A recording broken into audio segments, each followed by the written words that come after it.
মাছের জন্য আমরা যে টোপ তৈরি করি খুব সুন্দর লোভনীয় গ্রানযুক্ত, মানে মাছের জন্যই আমরা টোপটা তৈরি করি সুন্দর করে যেন মাছটা খাই।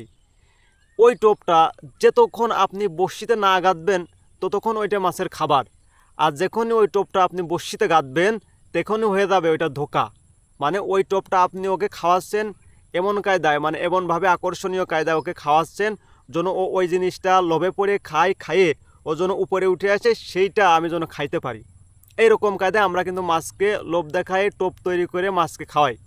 ঠিক তেমনইভাবে কিছু কিছু লোক কিছু কিছু সময় এমন রূপ ব্যবহার করে বা এমন কিছু টোপ আমাদের মতন সাধারণ জনগণের মাঝে বিলিয়ে দেয়, যে টোপটা আমরা চা পান বিড়ি আমরা সাধারণ লোকের জন্য ওইটা একটা টোপ, ওই টোপটা আমাদের মাঝে ব্যবহার করে ঠিক ওই টোপটা আমাদের মাঝে ছাড়ে যে আমরা খপ করে গিলে ফেলবো, তখনই মন করেন যে ও ধরে আমাদের কুটিয়ে ভাইজে খাইয়ে মন করেন শস্য করে দেবে।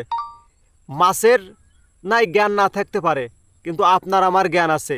এই জন্যই টোপ গিলার আগে আপনি কিন্তু ভাববেন। মাছ নাই না ভাবতে পারে, কিন্তু আপনার আমার কিন্তু ভাবতে হবে যে আমি টোপ খাচ্ছি না আমি ধোঁকা খাচ্ছি, না আমার জীবন আমি বরবাদ করে দিচ্ছি। সেই হিসাব করে আপনি ওই টোপটা খাবেন, এটা মনে রাখবেন। কারণ আপনার আল্লাহ জ্ঞান দেছে, বোঝার তৌফিক দেছে, মাছের কিন্তু নেই। এইটা আপনার মাথায় রাখতে হবে। ভালো থাকবেন।